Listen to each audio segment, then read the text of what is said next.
Next on Northwest Outdoors, continue the journey from last week's show as a group of Yakima men continue their hike from the top of Chinook Pass, and then follow them to Pigtail Peak and the Hogback Mountain on the summit of White Pass, the alpine beauty of the Northwest, next on Northwest Outdoors.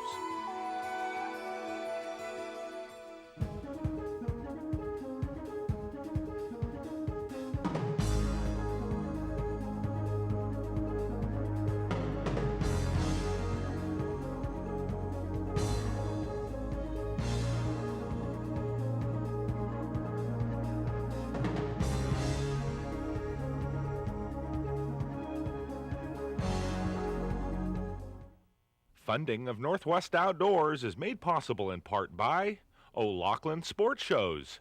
Puyallup, Portland, and the Redmond Sports Shows are proud supporters of public television throughout the Northwest. By Kershaw Knives of Portland, Oregon.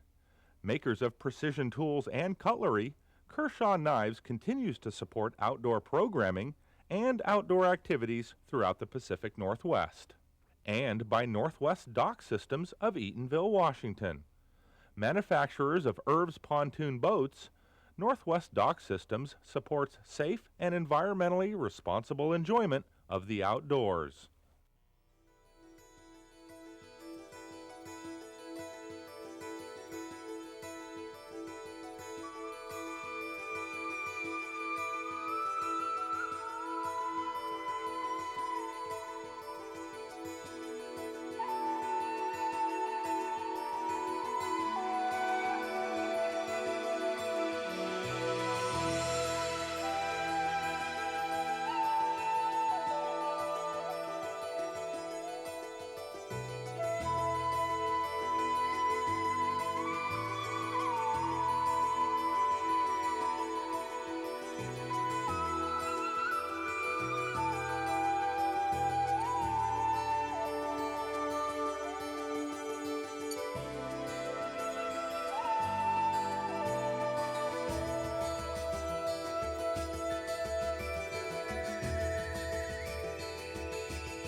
For an easy day hike on the Pacific Crest Trail, take the route north from the Chinook Pass parking lot to Sheep Lake. It is a great day hike for families and offers many areas to relax and soak up the sun. Travel past Sheep Lake and the real beauty of the alpine wilderness unfolds. We left last week's show as a group of retired Yakima businessmen who have been hiking together for the better part of 20 years were to descend from Sourdough Gap. Hiking together has given these men a special chance to form a bond by swapping stories and enjoying the outdoors together. Ranging in ages from 65 to 85, they are young at heart and mind, and in great shape. They kid each other a lot, and if not careful, one of them might fall victim to a prank by unknowingly packing a rock back down the mountain sneaked into their pack at lunch. While many of the members of this hiking group have special reasons for hiking, a few members have developed specific interests. Retired Yakima teacher Jim McLean has become quite knowledgeable about the numerous types of wildflowers that can be found on these hikes. Right over here and on this side we got some cliff pinstemon. There are a lot of members of the pinstemon family in this area. In the Cascades, right down below us, we have another kind of a purplish one, not as nearly as showy, but one of the common names anyway is little pinstemon, and that fits it. But this cliff pinstemon right over in here is fantastic.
Now these flocks we've seen going up and coming back, and you notice they're different colors or tones. Some of them are light and some are rather dark, and a question a lot of people wondered, why it's the same flower.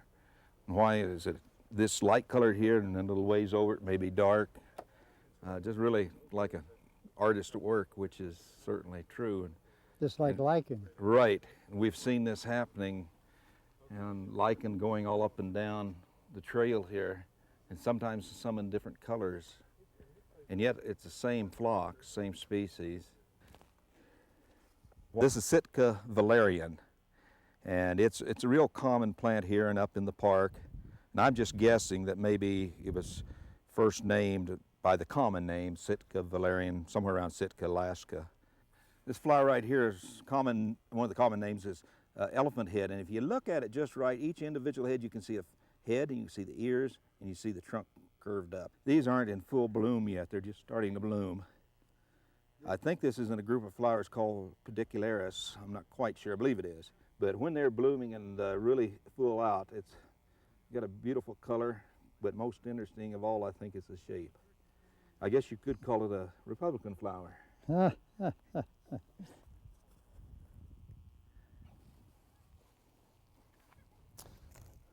Here we have a glacier lily. It's pretty well through, but we know you can even look at the soil here and see that it's been covered with snow until just last few weeks. And these, along with the white lily, they've got both the avalanche and the glacier lily being white, blooming right out the edge of snowfields. And this is called a twin leaf arnica. As you look in there, you see a leaf, looks like a twin on either side. Kind of sunflower looking, but adds a lot of pretty color. The way I got interested in wildflowers was through bird watching. I belong to the Audubon Society, and we have a lot of field trips. In fact, I've led field trips up to Sheep Lake, but I've led them as wildflower trips because when you go bird watching, you're bound to see flowers, and people begin to wonder, what flower is this? And so just about every bird watcher seems to get interested in identifying wildflowers. But here, by the way, are some of the avalanche, the glacier lilies. And they're pretty much like the other ones, except they're white.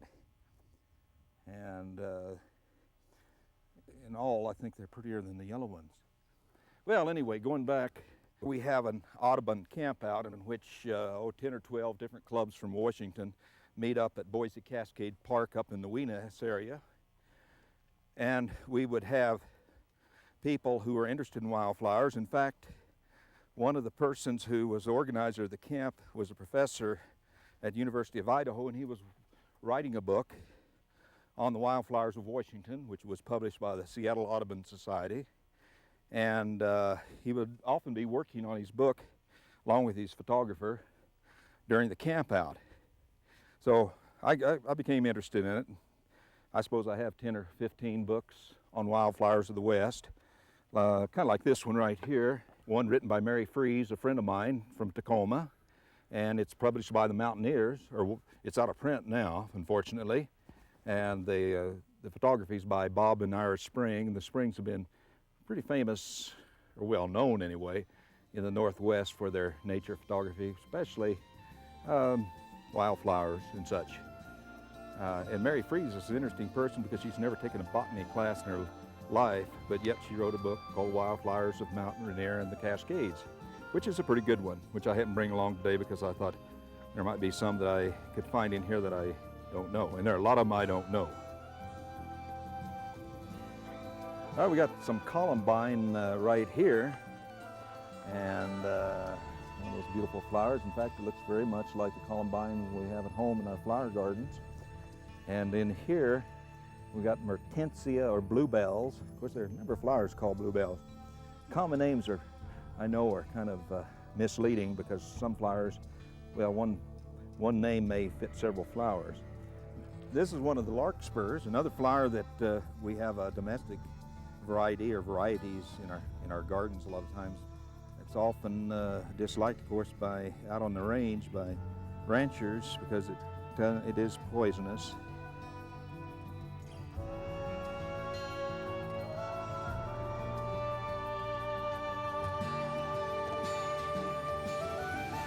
Here we've got some what are called bluebells or harebells, and sometimes you see them, they're real short depending just where they're growing, or sometimes they're taller than these. Here we've got some Columbia tiger lilies growing.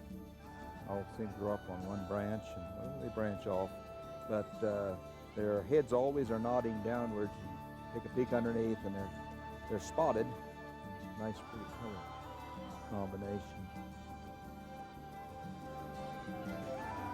Bear grass is really of an interesting plant, I think. If you look down at the leaves, it certainly does look like grass, but it isn't a member of the grass family at all. It's surprisingly a member of the lily family. If you look up really close, you can see that head is made up of literally hundreds of individual flowers. You'll come back another year and you won't see any bear grass growing and blooming. It's growing, but it isn't blooming. Ordinarily just will bloom every few years.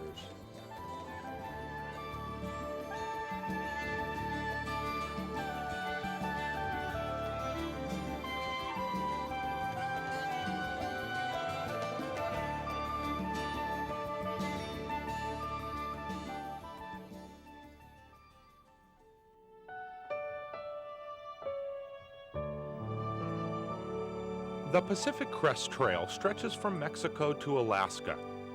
While that hike would take months to complete, there are a great number of day hikes available in the Cascade Mountain Range.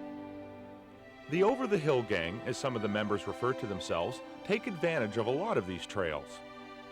The next week, they decided to hike the slopes of Hogback Mountain around Pigtail Peak on White Pass. The members of the group include Rolla Gould, Jim Barnhill, Herb Schmidt, Frank Bacon, Lex Maxwell, Jim McLean, Bruce Layfield, Bob Mather, and Harlan Hoffer. We have a visitor's registration here to the wilderness area, and this is required at trailheads so that it gives the Forest Service an understanding of how many people are traveling the trails. Right now we're on the entrance to the Cascade Crest Trail, and we're just making a brief note here of where we're from and where we started at White Pass, and we'll be returning to White Pass. And our main mode of travel is by hiking.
Bob Mather invited me to hike just after, well, before I retired at the newspaper, told him I didn't have any equipment. He said, basically you need three things. You need good boots, you need a pack, and you need some trekking poles. And I couldn't find any trekking poles in Yakima, so he loaned me his wife's for probably 2 months, and I hiked with a single pole. Then I found you had to buy two of these things. And unbeknownst to Bob and I, you're supposed to use both of these poles rather than one pole. Gives you a little better footing. Also, when you're going uphill, you can actually pull yourself up. I mean, it just, you can pull and it's a great movement on your shoulders, and also it helps the cardiovascular system. These telescope where they fold just with it. Well, it always helps when you get them too tight, but just with a twist, and then they collapse. They fit in the trunk. You can carry them in your pack. Well, the first half of my hiking experience in 1976, I used one trekking pole. And one day we were up in Rainier, and a couple men came up, a couple hikers, and they each had two trekking poles. And they said, "What are you doing with just one trekking pole?" In fact, they sort of chastised me. Said, "You're supposed to use two of those to use them properly." So I've used my two trekking poles ever since. Now, some of the other guys like ice axes, particularly when we're around snow. They're good to use because they can stop you if you're going to slide down snow. I've slid on snow a couple times and managed to stop with my size 13s. These don't add much. There is an attachment I can put on the end of these if we hit heavy snow, much like a skier uses. Good boots are probably paramount, and good waterproof boots are very important. Boots are expensive. They'll run anywhere from $150 to $250. Takes some breaking in. I was advised never to take a new pair of boots and get on the trail, and the people that sold me the boots suggest I get out and just walk about 20 miles before I ever start hiking, but don't do that at one time. Maybe the second most important thing is water, because you get out, you need to be hydrated. They talk a lot about dehydration. I usually drink a lot of water before I go on a hike. Much of that just replaces the fluid in your body that you lose during the night. And then after I hike an hour, I usually take a couple swigs of water, and then about every hour I try to drink water. In the summertime, so we have cold water, we just put our water bottles in the freezer the night before. You start out with a solid hunk of ice, then during the day the ice melts, and you always have nice cold water.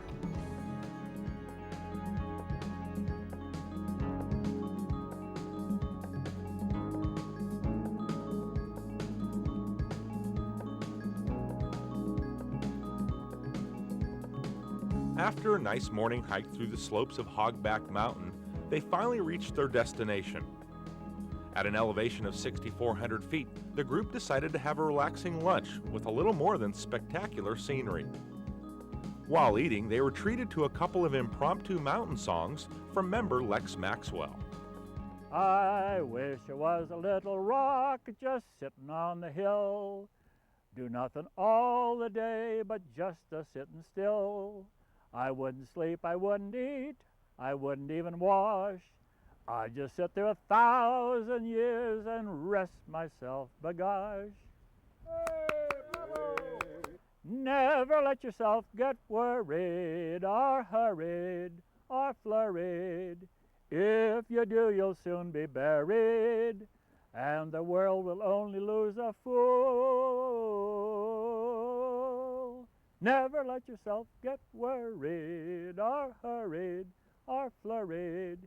If you do, you'll soon be buried, and the world will only lose a fool.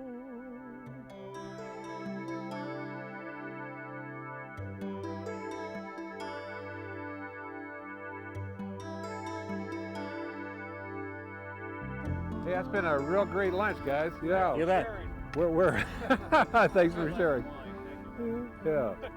We're on our way back down to where we started at White Pass, but This has just been really wonderful.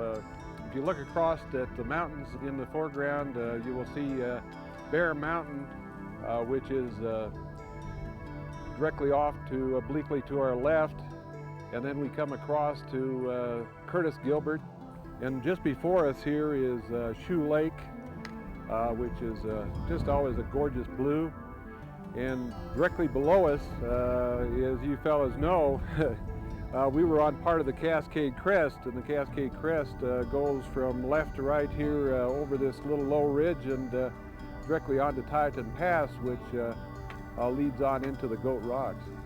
So this has been just a, what do you think? This is a great day, huh? Yeah.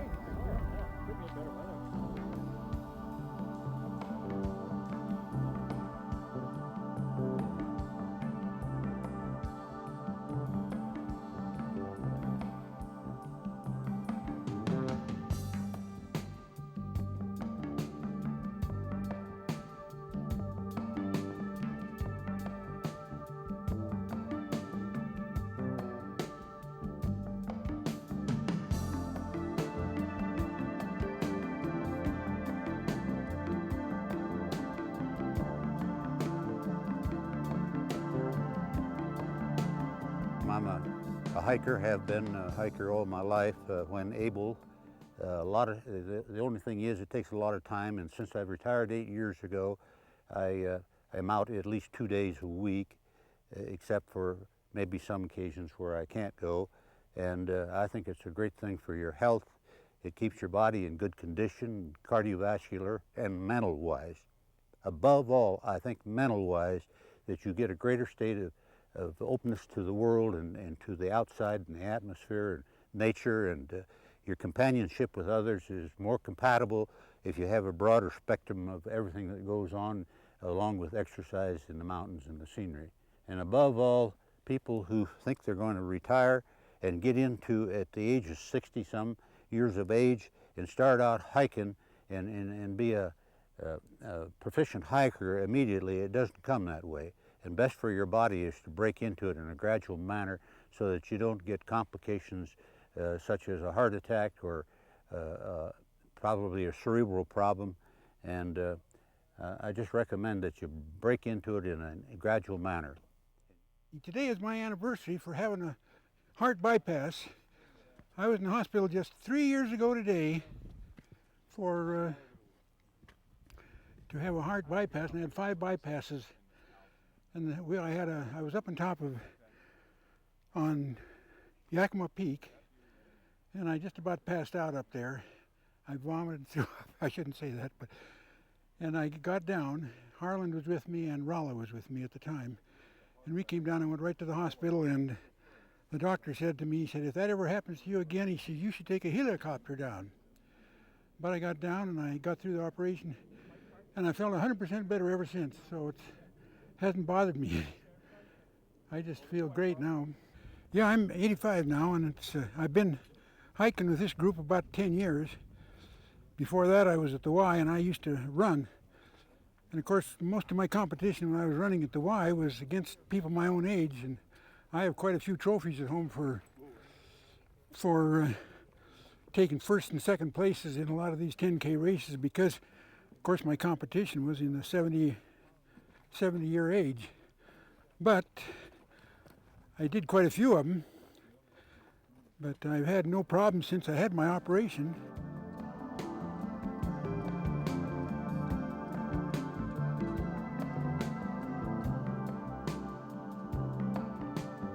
As I think of the difference between the high mountains and the lower elevation stuff, it reminds me of when you're just a baby and you're taking those first few faltering crawls around your hands and knees. Then you graduate finally to walking and running and doing those other things. And then as you become an old man, you revert back to that again. You're back to practically where you're going on your hands and knees again. So it is with the mountains. You start out hiking, and in my case, you spend a number of years just hiking and seeing the beautiful high country and stuff, and then pretty soon you get interested in mountain climbing, which is a totally different ball game. And I've gone through that. I've done an awful lot of mountain climbing, and I've now moved back, like the baby, I'm back to doing the hiking in the mountains again. Now that's not baby stuff really, but it's just the contrast of difference between climbing and hiking. And so you have the low country, which presents certain things, and the high country, which presents other things. Basically in the mountains, you need conditioning, and you need equipment, and you need to be prepared for the weather. In the high country, you have things over which you have no control. Basically, you have weather, you have avalanches, you have lightning storms, and that's a real danger because the lightning may not hit you, but it may hit a place near you in the high country, and then the ground currents run out, and they can do you as much damage as almost as a direct strike. So you have to be very careful and aware of all those things, the falling rocks and crevasses in the mountains and all the normal hazards of mountain climbing. The big thing that even a novice hiker in the mountains should be able to carry a map and a compass and know how to read the map and know how to read the compass, because if you just had the map, as an example, and you got a nice clear day, you got peak A over here and peak B over here, or point this or point that, and you turn your map around to where you see them, that's the approximate position, and that's where you are, here. Draw a line that way and draw a line this way, you bring it back to here, that orients you. But the reason you need a compass is because you don't always have a clear day. You go along and a fog comes in, it's hard to tell which way is up and which way is down. You're just helpless. And unless you have the compass and the map, even a trail can get confusing because game trails go off here and there, and you're walking along and you thought, uh-oh, maybe I got turned around on this, and oh, troubles.